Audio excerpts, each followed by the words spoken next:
नमस्कार, मैं हूं आपके साथ प्रिया तिवारी और आप देख रहे हैं केकेडी न्यूज। शुरुआत करते हैं खबरों की। केंद्रीय गृह मंत्रालय ने कुख्यात आतंकवादी संगठन लश्कर-ए-तैयबा के प्रमुख हासिफ सईद के बेटे तलहा सईद को यूएपीए एक्ट के तहत आतंकवादी घोषित किया है। तलहा सईद इस समय लश्कर-ए-तैयबा के मौलवी विंग का प्रमुख है। आपको बता दें कि हाफिज मोहम्मद सईद को पाकिस्तान की एक कोर्ट ने एक दिन पहले ही 31 साल की सजा सुनाई है। हाफिज सईद पर अमेरिका ने भी करोड़ों रुपए का इनाम घोषित कर रखा है। उसे अमेरिका में साल 2008 में हुए आतंकवादी हमलों के लिए दोषी माना जाता है। केंद्रीय गृह मंत्रालय के अतिरिक्त सचिव प्रवीण वरिष्ठ के हस्ताक्षर के साथ केंद्रीय गृह मंत्रालय ने एक नोटिफिकेशन भी जारी किया है। इसमें तलहा हाफिज सईद को आतंकवादी करार दिया गया। ऐसा माना जा रहा है कि पिता के कथित तौर पर जेल जाने के बाद वह इस आतंकवादी संगठन की अन्य शाखाएं भी संभाल सकता है। वहीं तलहा को 26/11 हमले का मास्टरमाइंड माना जाता है। तलहा हाफिज सईद पर केंद्रीय गृह मंत्रालय के इस नोटिफिकेशन से आतंकवादी संगठन की मुश्किलें और ज्यादा बढ़ गई, क्योंकि इसके आधार पर संयुक्त राष्ट्र संघ की इंटरपोल शाखा उसके खिलाफ कड़ा एक्शन ले सकती है।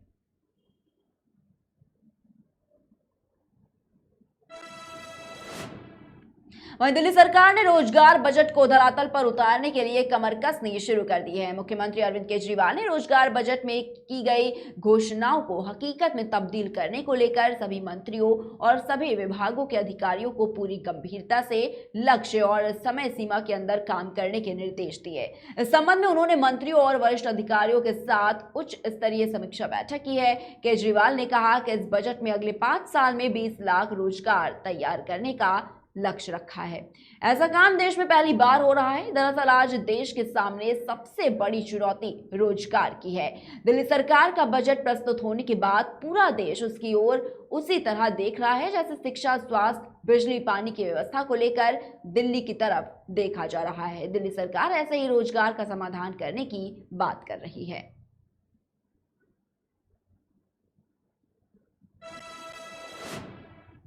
तेलंगाना सरकार ने 11 अप्रैल को राष्ट्रीय राजधानी दिल्ली में धरना देने का फैसला लिया है। केंद्र की धान खरीद नीति के खिलाफ ये विरोध प्रदर्शन बुलाया गया। तेलंगाना सरकार द्वारा निर्वाचित सभी प्रतिनिधि, टीआरएस दल के सांसद, एमएलसी, एमएलए के अलावा शहरी और ग्रामीण निकायों के प्रतिनिधि भी इसमें हिस्सा लेंगे। यह जानकारी टीआरएस दल की ओर से शनिवार को दी गई। दिल्ली के तेलंगाना भवन में आयोजित होने वाला यह धरना एक दिन का होगा। तेलंगाना के मुख्यमंत्री की बेटी और टीआरएस एमएलसी के कविता ने यह कहा कि केंद्र ने राज्यों के किसानों का ध्यान नहीं रखा, इसलिए वे दिल्ली की सड़कों पर उतरने को मजबूर हैं। 24 मार्च को केंद्रीय मंत्री पीयूष गोयल ने तेलंगाना के किसानों को आश्वासन दिया था कि विभिन्न राज्यों के किसानों को लेकर किसी तरह का भेदभाव नहीं किया जा रहा है। वहीं सत्तारूढ़ टीआरएस राहुल गांधी पर तंज कसते हुए कहा कि राजनीतिक फायदे के लिए ट्विटर पर एकजुटता ना दिखाएं और इस मुद्दे को संसद में उठाएं।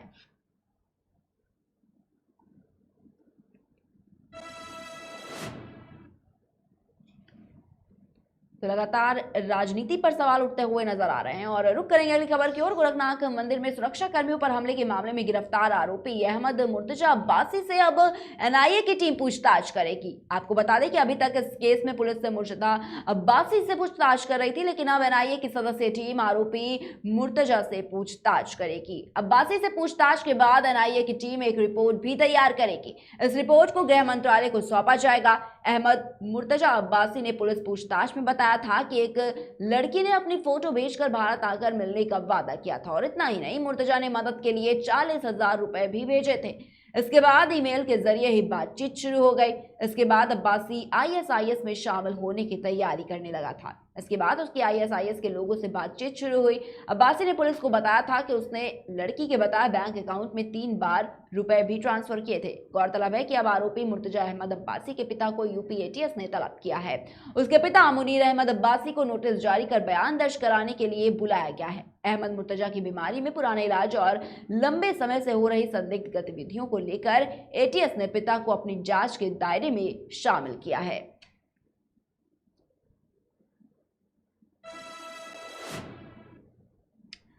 तो लगातार एटीएस की जो टीम है वो कार्रवाई करने में जुटी हुई है और आपको बताना चाहेंगे कि संदिग्ध गतिविधियों को लेकर एटीएस ने पिता को भी अपनी जांच के दायरे में अब शामिल कर लिया है। वही रुक करेंगे अगली खबर की ओर। यूपी बोर्ड की परीक्षा के लिए बनाए गए केंद्रों पर क्लोज सर्किट कैमरे, वायस रिकॉर्डर लगवाना भी अब अनिवार्य है। इनका लिंक जिले के कंट्रोल रूम से जोड़ा गया है। बताना चाहेंगे कि परीक्षा केंद्रों की गतिविधियों की निगरानी की जा सके, इसके लिए ये तो तैयारियां हैं वो की गई हैं। और ऐसे में सवाल ये उठने लगा है कि पेपर लीक की घटना ऑनलाइन मॉनिटरिंग सिस्टम की पकड़ में क्यों नहीं आई। इसके बाद जब प्रश्न पत्र बिकने लगा तो मनमानी तरीके से मुकदमा दर्ज कराकर प्रशासन अपनी गर्दन बचाने में जुट गया। बोर्ड परीक्षा के दौरान केंद्रों पर नकल रोकने के लिए तमाम इंतजाम किए गए। शासन की ओर से नकल विहीन परीक्षा कराने की जिम्मेदारी जिला प्रशासन के साथ ही पुलिस को भी दी गई। परीक्षा केंद्रों पर लगे कैमरों और वॉइस रिकॉर्डर से ऑनलाइन निगरानी का भी इंतजाम किया गया। आपको बता दें कि बलिया पेपर लीक मामले की जांच एसटीएफ कर रही है और इस मामले में कई अधिकारी व सफेद पोश रडार पर हैं। शासन की 3 सदस्यीय टीम भी 2 दिन तक जिले में केंद्र निर्धारण से लेकर अन्य मामलों की पत्रावलियां खंगालने के बाद लौट चुकी है और अब इस मामले में बड़ी कार्रवाई होने के आसार है।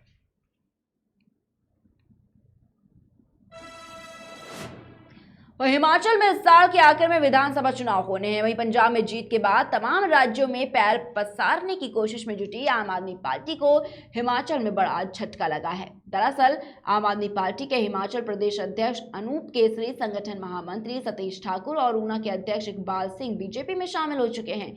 अनूप केसरी, सतीश ठाकुर और इकबाल सिंह ने जेपी नड्डा के आवास पर अनुराग ठाकुर की उपस्थिति में बीजेपी की सदस्यता ली। और इस दौरान केंद्रीय मंत्री अनुराग ठाकुर ने कहा कि हिमाचल के लोग अपना अपमान कभी नहीं सहन करते, इसलिए आम आदमी पार्टी के तीनों नेता अपने और हिमाचल के स्वाभिमान के लिए बीजेपी में शामिल हुए हैं। और ठाकुर ने आगे कहा कि एक तरफ अरविंद केजरीवाल आम आदमी की बात करते हैं लेकिन अपने ही पार्टी के कार्यकर्ता पर ध्यान नहीं देते। जिन लोगों ने 8 सालों से जमीन पर अपना पसीना बहाया और पार्टी को खड़ा किया लेकिन उनके अपने रथ पर खड़ा करने का भी समय नहीं दिया।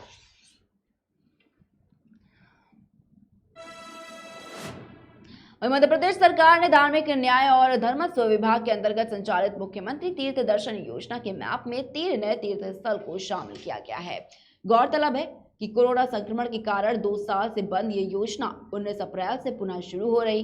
पहली यात्रा काशी विश्वनाथ दर्शन की होगी और ये ट्रेन भोपाल के रानी कमलापति स्टेशन से रवाना होगी। आपको बता दें कि अभी तक इस योजना में तीर्थों के अंतर्गत कुल 33 तीर्थ स्थल शामिल थे, लेकिन अब इसमें उत्तर प्रदेश में राम जन्मभूमि स्थान, अयोध्या और राजस्थान के दौसा जिले के मंडावरी को भी शामिल कर लिया गया है।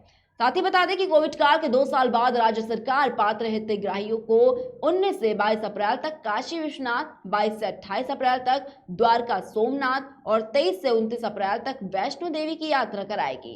धार्मिक न्यास और धर्मस्व मंत्री उषा ठाकुर भी 19 अप्रैल को काशी विश्वनाथ तीर्थ यात्रा में यात्रियों के साथ ट्रेन यात्रा में शामिल होंगे और इस ट्रेन में भजन मंडली भी जाएगी जो सुबह शाम यात्रियों को भजन सुनाएगी।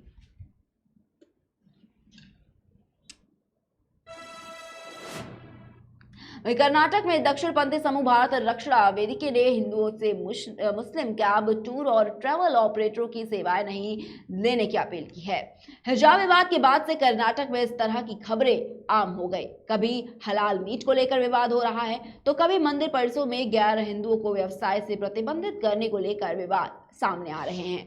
ताजा घटनाक्रम में भारत रक्षा वेदिके समूह के सदस्यों ने बेंगलुरु सहित कर्नाटक के कई हिस्सों में घरों का दौरा किया, लोगों से मुस्लिम कैब ड्राइवरों की सेवाओं का उपयोग नहीं करने के लिए कहा, खासकर हिंदू मंदिरों या तीर्थ यात्रा पर जाने के लिए।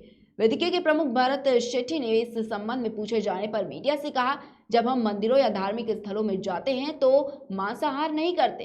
किसी ऐसे व्यक्ति को ले जाना जो हमारे देवताओं में विश्वास नहीं करता या हमें अपने भोजन विकल्पों से अशुद्ध करता है, हमारी संस्कृति और धर्म का अनादर होगा। वे हमें काफिर कहते हैं और जिस तरह उनका धर्म उनके लिए महत्वपूर्ण है, हमारा धर्म हमारे लिए। यह बयान ऐसे समय में आया जब कर्नाटक में हिजाब, हलाल मांस और मस्जिदों में अजान जैसे मुद्दों को लेकर पहले से ही विवाद चल रहा है।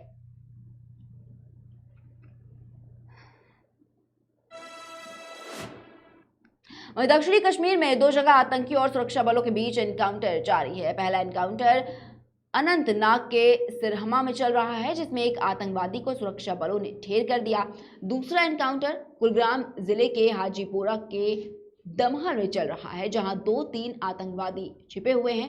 वहीं दक्षिणी कश्मीर के कई हिस्सों में इंटरनेट बंद कर दिया गया। इस बीच कश्मीर पुलिस के आईजी विजय कुमार ने कहा कि अनंतनाग के सिरहमा एनकाउंटर में लश्कर-ए-तैयबा की कमांडर निसार डार को सुरक्षा बलों ने ढेर कर दिया है। जम्मू कश्मीर में आतंकवादी दहशत फैलाने की कोशिश करते रहते हैं, जिसका सुरक्षा बल मुंहतोड़ जवाब देते हैं।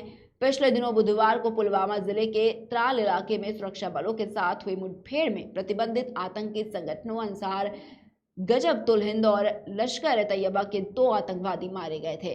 सेना ने बताया कि जम्मू कश्मीर में 172 आतंकवादी सक्रिय हैं, जिनमें 79 विदेशी आतंकी शामिल हैं। सेना ने यह भी कहा था कि आतंकियों की इस संख्या में 15 स्थानीय युवा शामिल हैं, जो नए साल की शुरुआत से आतंकवाद में शामिल हुए थे।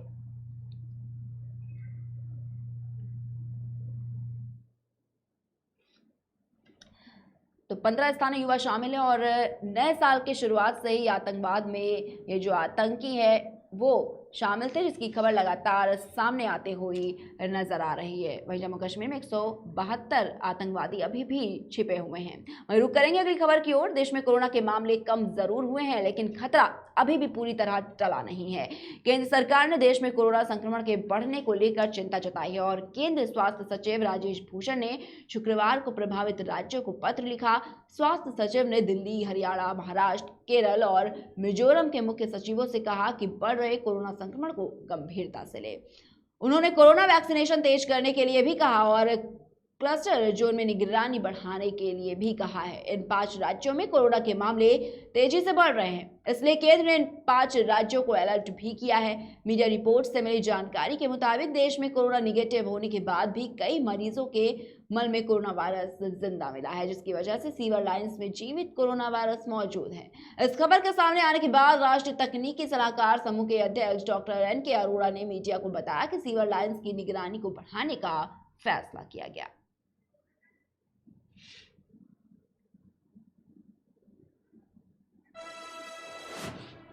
फिलहाल के बुलेटिन में इतना ही। बने रहिए KKD न्यूज के साथ।